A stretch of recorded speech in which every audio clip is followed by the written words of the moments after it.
नमस्कार दोस्तों, मेरा नाम वायु अमन है और स्वागत करता हूं आज के इस बेहतरीन और शानदार वीडियो में। आज के इस वीडियो में हम बात करेंगे, यदि आप 10th पास हो चुके हैं, 11th पास हो चुके हैं और आप अब इंटर की परीक्षा देने वाले हो गए हैं, मतलब अब इंटर की परीक्षा अब आपको देना है इस साल ही, ठीक है। तो आपको इंटर बोर्ड परीक्षा 2025 की तैयारी आपको किस प्रकार से करनी है जिससे आप एक अच्छा नंबर हासिल कर पाएँ और आप नो डाउट आप टॉपर बन पाएँ, क्योंकि अभी आप इंटर में हैं तो सपना होता है कि मेरे को टॉपर बनना है, बहुत ढेर सारे नंबर लाना है। तो उसके लिए प्यारे बच्चों कुछ स्ट्रेटजी और कुछ चीज़ें हमें फॉलो अप करनी होंगी जिसकी वजह से ही हमारे नंबर अच्छे आते हैं, ठीक है। तो मेरा नाम वायु अमन है, आप लोग मुझे जानते ही होंगे बहुत अच्छे तरीके से। तो शुरू करते हैं। देखिए, सबसे पहली बात अगर हम लोग बात करें, आप अब इंटर में पहुंच गए हैं, ठीक है। इंटर यानी कि प्यारे बच्चों आप लोग क्लास 12th में हैं, ठीक है। और आपको सभी को पता है कि 2025 में आपका बोर्ड एग्जाम है, ठीक है। तो देखो, अभी जो आपके पास टाइम है ना, अभी का टाइम वो प्यारे बच्चों आपका गोल्डन टाइम है, ठीक है। क्या है? गोल्डन टाइम, जिस समय आप ये वीडियो देख रहे हो, क्योंकि आज से आपके पास लगभग 10 से 11 महीने हैं। कितने महीने हैं? 10 से 11 महीने हैं लगभग आपके पास, ठीक है, प्रिपरेशन के लिए, तैयारी के लिए। अब प्यारे बच्चों मैं सच बताऊं, इंटर की परीक्षा में क्लास 12th के अंदर, ठीक है, 12th के अंदर प्यारे बच्चों आपको सिर्फ 5 सब्जेक्ट ही पढ़ने होते हैं, ठीक है। बायोलॉजी, फिजिक्स, है ना, केमिस्ट्री और हिंदी इंग्लिश तो हम लोग ऐसे ही पढ़ लेते हैं, ठीक है। हिंदी और इंग्लिश तो ऐसे ही एक दिन पहले पढ़ के चले जाते हैं और बोर्ड एग्जाम में बहुत अच्छे नंबर हम लोग ले आते हैं, ठीक है। तो सबसे पहली बात प्यारे बच्चों, अभी आपकी प्रिपरेशन शुरू हो रही है, तो सबसे पहली बात, जो सबसे बड़ी बात है, वो ये करना है कि हमको अपने सिलेबस के बारे में अच्छे से जान लेना है, ठीक है। मान लो बायोलॉजी है क्लास 12th की, तो आप यूपी बोर्ड से हैं, बिहार बोर्ड से हैं, झारखंड बोर्ड से हैं, राजस्थान बोर्ड से हैं, ठीक है, एमपी बोर्ड से हैं, जिस बोर्ड से भी हैं वहाँ पे आप देखेंगे अकॉर्डिंग टू न्यू एनसीईआरटी कौन सा सिलेबस आपके जो है बोर्ड फॉलो कर रहा है, ठीक है। जैसे अकॉर्डिंग टू न्यू एनसीईआरटी आप देखेंगे तो बायोलॉजी में कुल 13 चैप्टर हैं, 13 चैप्टर से आपके क्वेश्चन आएंगे, ठीक है। तो इन 13 चैप्टर को आपको क्या करना है? पढ़ना है। तो इसलिए सबसे पहली जरूरी बात है वो है अपने सिलेबस को अच्छे ढंग से, अच्छे तरीके से जानना, क्योंकि अधिकतर बच्चे गलती यही करते हैं कि उनको सिलेबस नहीं पता रहता है, पूरे साल पढ़ते रहते हैं, बस पढ़ते रहते हैं, ठीक है। बेस्ट बुक की बात आती है कि सर हम बुक कौन सी लें, ठीक है। तो प्यारे बच्चों, बुक आप सभी लोग एनसीईआरटी ले लो। एनसीईआरटी सबसे बेस्ट बुक है, और जैसे बायोलॉजी हम पढ़ाते हैं आपको, वो सब कुछ आपकी एनसीईआरटी से ही पढ़ाते हैं, ठीक है। क्योंकि एनसीईआरटी से अगर आप पढ़ोगे तो उसके फ़ायदे आपको आगे जा करके मिलेंगे। जब आप नीट एग्ज़ाम की या फिर कोई अदर एग्ज़ाम की प्रिपरेशन करोगे तो वहाँ पे आपको बहुत ही ज़्यादा समझ आएगा कि यार वाओ, मज़ा आ गया, हमने एनसीईआरटी से पढ़ी थी, ठीक है। समझ लो, जब हम लोग यहाँ पे बायोलॉजी आपको पढ़ाते हैं तो 70 से 80% हम लोग नीट लेवल का भी आपको पढ़ाते हुए चलते हैं प्यारे बच्चों, ठीक है। और एक एक टॉपिक को समझाते हुए चलते हैं, पहली बात। फिर इसके बाद आते हैं, आपने सिलेबस को अच्छे तरीके से जान लिया, लेकिन आप इस जो है इस फेज में है प्यारे बच्चों की, है ना, प्यार मोहब्बत आशिकी वगैरह भी होती है, ठीक है। किसी पे दिल आ जाता है तो उसको थोड़ा सा संभाल के रखना है।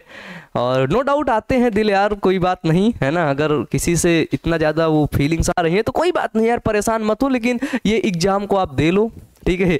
ये एग्जाम दे लो, उसके बाद आप लोग दोनों आपस में मिल लेना, क्या नहीं, एक दिन जाके उससे बात कर लेना कि भाई देखिए ऐसी ऐसी बात है ना। तो एक बार क्या हुआ था, मैंने भी बात किया था, लेकिन उधर से पता है क्या जवाब आया था? तुम्हारे भाई की बेइज्जती हो गई थी वहाँ पे। उसने बोला था कि एग्जाम हो जाए उसके बाद। तो वहाँ से मेरे को बहुत बड़ा लेसन सीखने को मिला था, ठीक है।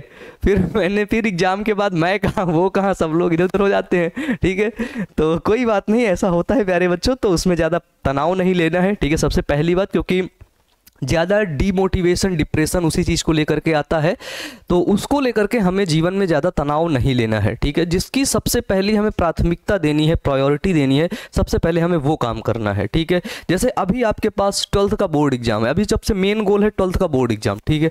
उसके बाद ये 12th का बोर्ड एग्जाम मेन नहीं है, ठीक है। आपके जीवन का मेन गोल ये 12th का बोर्ड एग्जाम नहीं है बच्चे, ठीक है। ये स्टार्टिंग जर्नी अभी शुरू हो रही है। ये सब कुछ घुमाते फिराते 12th का बोर्ड एग्जाम प्रिपरेशन ये करके ये सारा कुछ पहुंचेगा सिर्फ यहाँ पर, ठीक है। तो मेन चीज, जो मेन गोल है आपका, वो ये है, ये, ठीक है। अगर आपके पास ये है, ठीक है, तो दुनिया में सब कुछ आपको मिलेगा, ठीक है। सारे रिश्ते मिलेंगे, सब कुछ मिलेगा, समझो, ठीक है। तो जो अल्टीमेट गोल कहते हैं ना कि आपका अल्टीमेट गोल क्या है, तो अल्टीमेट गोल ये है, ठीक है। लेकिन यहाँ तक पहुंचने के लिए लोग 12th पास करते हैं, प्रिपरेशन करते हैं। ये 12th है मान लो, ये प्रिपरेशन है, फिर ये कहीं बिजनेस किया, फेल हो गया, फिर कुछ मान लो 40 साल की उम्र में इसको पा गया। ठीक है, तो जो अभी से आप लोग अल्टीमेट गोल बना लीजिए वो सीधे ऐसे बना लीजिए, यहाँ कुछ नहीं घूमना, सीधे यहाँ पहुँचना है। पता करो कहाँ से आएगा, ठीक है, पता करो। पढ़ के आएगा तो पढ़ के ले लेंगे, डॉक्टर बन के आएगा डॉक्टर बन के ले लेंगे, ठीक है। और एक चीज़ ये भी है, जब आपको ये पैसे मिलेंगे ना तो आपको कुछ करना होगा उसके लिए, ठीक है, तभी आपको ये मिलेगा। तो एक चीज़ जैसे सीधे बोला ना, इसमें एक रेखा और है जो आप कुछ काम करोगे। मान लो आप एक अच्छे डॉक्टर हो तो आप एक बहुत अच्छे डॉक्टर बने, ठीक है, बहुत अच्छे मेडिकल कॉलेज से पास हुए, ठीक है, नो डाउट पैसे यहाँ पे आपको आने लगेंगे। मैं जब पहली बार जो है लखनऊ गया था, KGMC king George medical university, तो मेरे को डॉक्टरों का आइडिया नहीं था इतना ज़्यादा कि डॉक्टरों के पास इतना पैसा होता है। जब मैंने वहाँ पे देखा तो वहाँ पे देखा, OPD के टाइम में गया था मैं, ठीक है, जब OPD के टाइम में देखा तो वहाँ पे जितनी सी ब्रांड कार है ना, ऑडी, BMW, जैगवार हो गई, मर्सिडीज बेंज हो गई, वो सब डॉक्टरों के पास थी, ठीक है। OPD की बिल्डिंग यहाँ है, नीचे सब कार खड़ी हैं लाइन से, समझ रहे हो। तो डॉक्टर भी बनना है, कुछ भी करना है तो एक बिल्कुल बेहतरीन तरीके से। तो सोचो आज वो डॉक्टर के पास कितना पैसा होगा कि जो आदमी 70-80 लाख की 1 करोड़ की गाड़ी से आता है हॉस्पिटल, सोच लो उसके पास कितना पैसा है ना। तो जो गोल है वो हमारा पैसा तो है ही है, लेकिन उसके लिए हमें कुछ ना कुछ, कहते हैं ना, जो कुछ चीज़ें अगर आपको मिलेंगे तो उसके लिए कुछ ना कुछ आपको भुगतान करना होगा, ठीक है, कुछ ना कुछ मेहनत करना होगा। तो नो डाउट करना होगा प्यारे बच्चों, ठीक है। 12th का बोर्ड एग्जाम है, देखो अल्टीमेट गोल, ये बोर्ड मत समझना, बोर्ड तो है ही है, ठीक है, बोर्ड तो हम देंगे, बहुत अच्छा नंबर लेकर के आएंगे, ठीक है। तो उसके लिए जो प्रिपरेशन स्ट्रेटजी ये सब अब आपको फॉलो करना होगा, क्योंकि 12th में पढ़ रहे हो, बड़े हो गए हो अब, ठीक है। और अगर मैं डेली आपको ऐसे ही बताऊं, आपको ऐसे मोटिवेट करूं, है ना, बच्चे ये कर लो, वो कर लो, ऐसा कर लो, ऐसा कर लो, बहुत बुरी बात है बच्चे, ठीक है, बहुत बुरी बात है। अगर आपके लाइफ में कोई प्रॉब्लम आ रही है, कोई ऐसी दिक्कत है जिसका आप समाधान ढूंढना चाहते हैं, कोई ऐसी बात है जिसका आप कोई ऐसा प्रश्न है जिसका आप उत्तर बहुत दिन से ढूंढ रहे हैं, नहीं मिल रहा, देन आप लोग कॉल कर लीजिए, ठीक है, कॉल कर लीजिए। लेकिन पढ़ना आपको ही पड़ेगा, मेहनत करना आपको ही पड़ेगा, ठीक है। सारी दुनिया में आप देखोगे अभी ना, अभी के टाइम में आप अपने बोर्ड में हो, ठीक है, बोर्ड के लेवल को देखोगे, सबको कोई बोलेगा मेरे पास आ जाओ, मैं 90% दिला दूंगा, 95% दिला दूंगा। अरे भाई कोई नहीं दिलाता है, कोई नहीं दिलाता है, सब लोग अपना ऐसा सीधा करने पे लगे हुए होते हैं, ठीक है।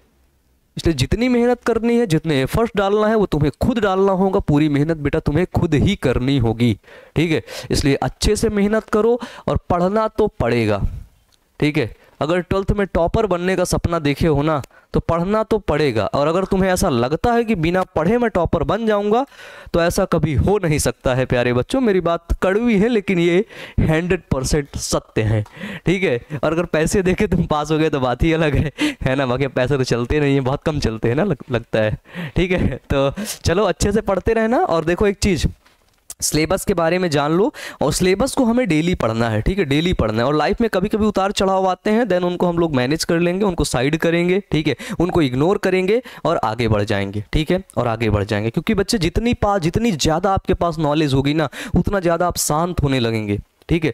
जितनी गहराई में आपके पास नॉलेज होगी ना उतना आप चीज़ों को समझने लगेंगे, ठीक है, कि नॉलेज मतलब ये होता है। उतना आपके अंदर, उतना आपकी जो कैपेसिटी है ना वो सब दिखने लगेगी, ठीक है। और जिसके पास सच में नॉलेज होती है ना उसका चेहरा ऐसे ही चमकता रहता है, ठीक है। उसको फेस वॉश लगाने की, क्रीम लगाने की ज़रूरत नहीं पड़ती है, ठीक है। क्रीम लगाने की, फेस वॉश लगाने की, अच्छे कपड़े और अच्छे जूते पहनने की ज़रूरत उनको होती है जिनको सिर्फ ऊपरी तौर पर दिखाना होता है कि मेरे पास कुछ है, ठीक है। और जिसके पास नॉलेज होती है ना वो ऐसे ही टी शर्ट एक डाल करके ऐसे ही लोअर पहन के गंदी गंदी चल देता है, ठीक है। जैसे आपने गांधी जी को देखा होगा, सिर्फ क्या पहनते थे सर, धोती और कुर्ता, धोती कुर्ता पहन के चल देते थे, पूरा भारत उनके पीछे चलता था, है ना। और उन्होंने कभी नहीं सोचा कि मैं 10,000 के जूता पहनूंगा, 5,000 का ऐसे चश्मा लगाऊंगा, ऐसे चलूंगा तो पूरा भारत चलेगा, नहीं। एक धोती और कुर्ता, हाथ में छोटी सी घड़ी, एक लाठी लेके चल दिए, पूरा भारत पीछे पीछे चला जा रहा है ना, ठीक है। तो इसलिए जिसने जिसने अपने अंदर टाइम दिया है ना, अपने को टाइम दिया है ना, उसके पीछे दुनिया चलती है, ठीक है। और अगर तुम बाहरी तौर पर, क्योंकि आज के समय में क्या होता है, अधिकतर बच्चे परेशान रहते, बाल ऐसे कटवा लो, यहाँ पे ऐसे कट लगवा लो, ठीक है, शर्ट ऐसे नहीं ऐसे पहन लो, शर्ट की बटन ऐसे खोल दो, घड़ी बिल्कुल तगड़ी वाली, है ना, चश्मा बिल्कुल ये, बाइक बिल्कुल ये चाहिए, उससे कुछ होने वाला नहीं है, ठीक है। उससे बस तुम्हें इंस्टेंट कुछ सेकंड के लिए, कुछ मिनट के लिए, बहुत ज़्यादा कुछ दिन के लिए खुशी मिलेगी, उसके बाद नहीं मिलेगी, ठीक है। और अगर सच में खुशी चाहिए ना, तो उसके लिए तुम्हें अंदर से काम करना पड़ेगा, ठीक है। अंदर नॉलेज लेनी पड़ेगी, अंदर से मजबूत होना पड़ेगा। और अंदर से मजबूत होने का सिर्फ एक तरीका है कि जितना आपके पास नॉलेज होगी, जितना आपके पास गहराई में आप चीज़ों को जानेंगे ना, हल्के हल्के लेवल पे नहीं, जितना गहराई में चीज़ों को जानेंगे ना, उतना ही आप अंदर से निखरते जाएंगे, अंदर से चमकते जाएंगे प्यारे बच्चों, ठीक है। और मैं चाहता हूँ कि ऐसे ऐसे ना ऊपरी ऊपरी टाइप के लोग ना रहें, ठीक है। हमारा जो भारत का भविष्य है वो ऊपरी ऊपरी टाइप का ना रहे। हमारे भारत का भविष्य प्यारे बच्चों अंदर से बिल्कुल चमकता हुआ रहे, ठीक है। कि बाहर से जिधर भी देख ले सामने बिल्कुल क्लियर होना चाहिए, ठीक है। उसका विजन क्लियर होना चाहिए, ठीक है। तो मुझे उम्मीद है आपने बताई गई बातों को समझा होगा। और कुछ भी जो बातें होती हैं प्यारे बच्चों, वो हमारे ब्रेन में आती हैं, वो थॉट्स आते हैं, उन थॉट्स को हमें एक्शन मोड पर लाना होगा।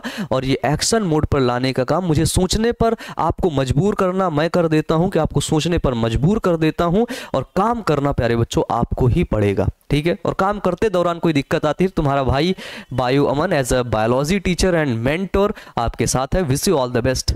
थैंक यू प्यारे बच्चों।